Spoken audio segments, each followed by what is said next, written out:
বাংলা ছবির জগতের অন্দরে নারী নিগ্রহের ঘটনা মাঝে মধ্যেই চর্চায় থাকে। এটি এখন একটি চর্চিত বিষয়।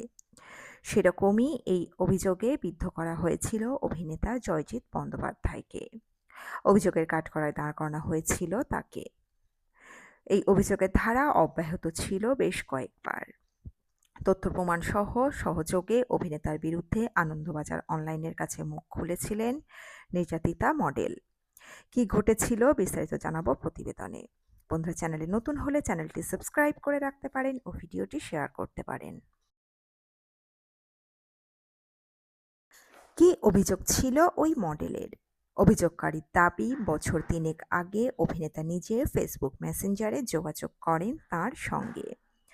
জানান তাকে দেখে মনে হয়েছে সুযোগ পেলে ওই মডেল উন্নতি করবেন, তাই তিনি চাইলে বাংলা ছবিতে মডেলকে সুযোগ করে দিতে পারেন। মডেলের নাম ছিল শিখা। শিখার কথায় আমি অভিনয় করার জন্য অপেক্ষায় ছিলাম। ফলে জয়জিৎ নিজে থেকে যোগাযোগ করায় হাতে যেন চাঁদ পেয়েছিলাম। কিন্তু এই আলাপ যে তার বিপদের কারণ হবে কে জানত। মডেলের অভিযোগ, ক্রমশ কথার ধারা বদলে যেতে থাকে অভিনেতার। প্রথমে আভাসে, তারপর সোজাসুজি দিক সম্পর্কের কথা বলেন তিনি। এও জানান নাকি কিছু পেতে গেলে কিছু কম্প্রোমাইজ করতে হয়। উভয়ের বার্তালাপের প্রতিচ্ছবি আনন্দবাজার অনলাইনকে পাঠিয়েছিলেন শিখা। সেই প্রতিচ্ছবি থেকে জানা যায় অভিনেতার স্ত্রীকে বিচ্ছেদ দেওয়ার আশ্বাস দিয়ে একাধিকবার বাস করেন সেই মডেলের সঙ্গে। কিন্তু একটা সময়ের পর ওই মডেল বুঝতে পারেন জয়জিৎ মিথ্যে আশ্বাস দিয়ে ফাঁদে ফেলেছেন তাকে। শিখা তাকে একাধিকবার বিবাহ বিচ্ছেদের কথা মনে করালেও সাড়া আসেনি অভিনেতার তরফে। ক্রমশ দূরে সরতে থাকেন জয়জিৎ। মডেলের কথায় আমি জয়জিতের স্ত্রী শ্রেয়াকে পুরো ঘটনা জানাই, কিন্তু তাতে কি কোনো সুরাহা মিলেছিল? মডেলের দাবি শ্রেয়া নাকি তাকে পাত্তাই দেননি। উল্টে মেসেঞ্জারে জানান অভিনেতার নাকি এরকম অনেক সম্পর্কই আছে। তিনি বিষয়টি নিয়ে মাথা ঘামাতে চান না। এখানেই শেষ নয়, অভিযোগকারীকে শ্রেয়া প্রশ্ন করেন বিবাহিত জেনেও কেন তিনি সম্পর্কে জড়িয়েছেন। সেই বার্তালাপের স্ক্রিনশটও আনন্দবাজার অনলাইনকে দিয়েছিলেন মডেল। এতদিন কেন চুপ ছিলেন তিনি?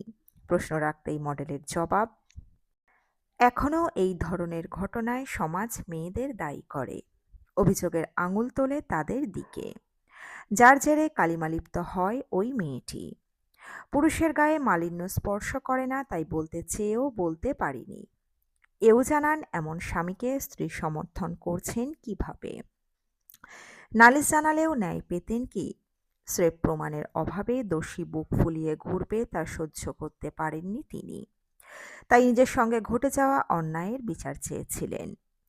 একই সঙ্গে শ্লীলতাহানির মতো ঘৃণ্য ঘটনা থেকে মুক্ত করতে চান টলিউডকে।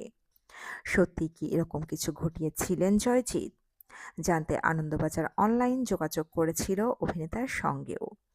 জয়জিৎ বলেছেন, আমি এরকম কাউকে চিনি না, ফলে শারীরিক ও দূরের কথা মেসেঞ্জারে কথাও হয়নি আমাদের। তার আরও দাবি, তার স্ত্রী তাকে বিশ্বাস করেন বলেই পাত্তা দেননি মেয়েটিকে। শেষে একটাই কথা ছিল অভিনেতার, আনন্দবাজার অনলাইনের মারফত আমি ওই অপরিচিতাকে বার্তা দিচ্ছি, আদালতে আপনার সঙ্গে দেখা হবে। এ তো গেল একটি অভিযোগের কথা। আরও একটি অভিযোগ উঠেছিল তার বিরুদ্ধে। এক উঠতি অভিনেত্রী ফেসবুকে তার বিরুদ্ধে অভিযোগ এনেছিলেন। ফেসবুকে সেই অভিনেত্রী জয়জিতের বিরুদ্ধে যে পোস্ট করেন তাতে লেখা ছিল, জয়জিৎ সবাই চেনে, মেসেজ করে লিখে কত জানতে চায়, ধিক্কার, we want justice right now. Artist hashtag দিয়ে ফেসবুকে এই কথা লেখেন সেই অভিযোগকারিণী। সোশ্যাল মিডিয়ায় এই পোস্ট হওয়ার পরই শোরগোল পড়ে গিয়েছিল। অনেকেই জানতে চেয়েছিলেন যে কোন জয়জিতের কথা বলা হচ্ছে। তখন ওই অভিনেত্রী জানান যে অভিনেতা জয়জিৎ। এরপরই অনেকে জয়জিৎকে ওই পোস্টে ট্যাগও করেন। তবে অভিনেতা একেবারে এই অভিযোগ উড়িয়ে দিয়েছিলেন। বরং জয়জিৎ জানান যে ওই অভিনেত্রী তাকে ব্যক্তিগতভাবে মেসেঞ্জারে মেসেজ করেছিলেন। সেই স্ক্রিনশটও জয়জিৎ অভিনেত্রীর ফেসবুক পোস্টেই কমেন্ট বক্সে জানান। জয়জিৎ নিজের ভেরিফাইড ফেসবুক পেজের মেসেজ বক্সের স্ক্রিনশট শেয়ার করেন, যেখানে অভিনেত্রী তাকে হ্যালো লিখে পাঠিয়েছেন। আর কোনো কথোপকথন নেই। এরপরই সকলে ওই অভিনেত্রীকে বলেন যে তার সঙ্গে এরকম কিছু ঘটে থাকলে তার উপযুক্ত প্রমাণ দিক তিনি। যদিও অভিনেত্রী কিছুই দিতে পারেননি। এই অভিযোগের উত্তরে জয়জিৎ সংবাদ মাধ্যমকে বলেছিলেন যে এই অভিনেত্রী তার সোশ্যাল মিডিয়ায় বন্ধু তালিকার মধ্যেও পড়েন না। সে কোনো প্রমাণও দিতে পারেনি। হয়তো এখন একটু আলোচনায় ও লাইমলাইটে থাকতে চাইছে। যদিও জয়জিৎ বলেছেন যে তার যদি মনে হয় ওই অভিনেত্রী খুব বেশি সমস্যার সৃষ্টি করছে, তাহলে তিনি আইনি পদক্ষেপও করতে পারেন। প্রসঙ্গত, টলিপাড়ার প্রতিবাদ মিছিলে হাঁটতে দেখা যায় জয়জিৎকে। অভিনেতা প্রথম দিন থেকেই আরজিকর কাণ্ড নিয়ে প্রতিবাদে সরব হয়েছিলেন। একদিকে যখন এই সমস্ত ঘটনা রটছে, ঠিক তখনই টলিপাড়ার অন্দরে গুঞ্জন রটে গিয়েছিল জয়জিৎ ও তার স্ত্রী শ্রেয়া ডিভোর্সের পথে। তারা নাকি দীর্ঘদিন ধরেই আলাদা থাকছিলেন, ডিভোর্সের পথে হেঁটেছিলেন তারা। কিন্তু সেই সময় জয়জিৎ অফিসিয়ালি কথাটা স্বীকার করেননি। কিন্তু এই কিছুদিন আগেই ডিসেম্বর মাসে বিবাহ বিচ্ছেদ হয়েছে তার। স্পষ্ট এ কথা জানিয়ে দিলেন অভিনেতা জয়জিৎ বন্দ্যোপাধ্যায়। টলিপাড়ার অন্দরে ফিসফাস ছিল অনেকদিন ধরেই, কিন্তু প্রকাশ্যে কথা কোনোদিনই স্বীকার করেননি তাঁরা দুজনের কেউই। নতুন বছরের শুরুতে আবার সেই গুঞ্জন ছিল। আনন্দবাজার.com-এর তরফে প্রশ্ন করা হয় জয়জিৎকে। তখনই স্পষ্ট উত্তর অভিনেতার। উত্তরে তিনি বলেন, 12ই ডিসেম্বর আমাদের ডিভোর্স হয়ে গিয়েছে। জয়জিৎ এবং শ্রেয়া বন্দ্যোপাধ্যায়ের একটি পুত্র সন্তান রয়েছে। ছেলের জন্যই অভিনেতা চাননি তাদের সম্পর্ক ভাঙা নিয়ে খুব বেশি লেখালেখি হোক।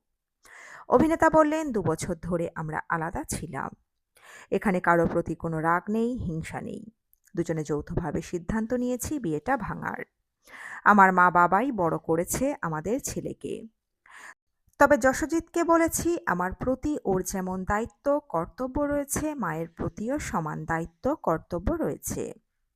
ছেলেকে বড় করাই আপাতত অভিনেতার মূল লক্ষ্য। আর কিছু নিয়ে ভাবতে চান না তিনি। বেশ কিছুদিন প্রেমের পর শ্রেয়ার সঙ্গে সংসার পেতেছিলেন জয়জিৎ। অভিনেতা যোগ করেন, আমরা অনেক ভালো সময় কাটিয়েছি, কিন্তু সম্পর্ক টক্সিক হয়ে যাওয়ার আগে সেখান থেকে বেরিয়ে আসাই ভালো। আর এটা তো কোনো আনন্দের খবর নয়, তাই ঢাকঢোল পিটিয়ে ঘোষণা করিনি। তাদের ছেলে এখন কলেজের ছাত্র। অভিনেতা চান না তাদের সাংসারিক বিবাদের আঁচ তাদের ছেলের উপর পড়ুক। দাম্পত্যের ভাঙনের মাঝেও সন্তানের দায়িত্বকে প্রাধান্য দিয়েছেন জয়জিৎ ও শ্রেয়া। ছেলে আপাতত বাবার কাছেই রয়েছে। বছর শেষে বাবা ও ছেলেকে নিয়ে একসঙ্গে ভ্রমণেও গিয়েছেন জয়জিৎ। অন্যদিকে শ্রেয়া নিজের কর্মজীবনে ব্যস্ত। একটি নামী মিউজিক সংস্থার উচ্চ পদে কর্মরতা তিনি। ব্যক্তিগত জীবনের ঝড় সামলেও নিজের পেশাগত জায়গা শক্ত রেখেছেন শ্রেয়া। বিচ্ছেদের কারণ নিয়ে যদিও স্পষ্ট করে কিছুই বলেননি কেউ, তবুও প্রশ্ন উঠেছেই। পরকীয়ার গুঞ্জন ঘুরেছে দুজনকে ঘিরেই। কখনো জয়জিতের নাম জড়িয়েছে এক উঠতি মডেলের সঙ্গে, যা আমরা বিস্তারিত আগেই বলেছি আপনাদের। আবার কখনো শ্রেয়ার সঙ্গে এক জনপ্রিয় গায়কের সম্পর্কের কথা শোনা গিয়েছে। তবে এসব নিয়ে কোনো পক্ষই প্রকাশ্যে মুখ খোলেননি। ফলে সবটাই রয়ে গিয়েছে জল্পনার স্তরে। এর আগে এক সাক্ষাৎকারে দাম্পত্য প্রসঙ্গে প্রশ্ন করা হলে জয়জিৎ শুধু বলেছিলেন তিনি বিবাহিত। সুখী কিনা জানতে চাওয়া হলে মৃদু হেসে এড়িয়ে গিয়েছিলেন উত্তর। সেই নীরবতাই যেন আজ অনেক কিছু বলে দেয়। দীর্ঘদিনের সম্পর্কের পরিসমাপ্তি ঘটলেও কোনো অভিযোগ নয়, কোনো কাদা ছোড়াছড়িও নয়। ঝড়ের গভীরেও স্তব্ধতার সঙ্গী করেই নতুন জীবনের পথে পা বাড়াচ্ছেন জয়জিৎ ও শ্রেয়া। তো বন্ধুরা, এই প্রতিবেদনে ছিল এতটুকুই। দ্রুত ফিরে আসবো এরকমই নতুন কোনো প্রতিবেদন নিয়ে। আমাদের অজানা গল্প চ্যানেলের সঙ্গে থাকার জন্য সকল দর্শক বন্ধুকে অসংখ্য ধন্যবাদ। দেখতে থাকুন, চোখ রাখুন আমাদের অজানা গল্প চ্যানেলে।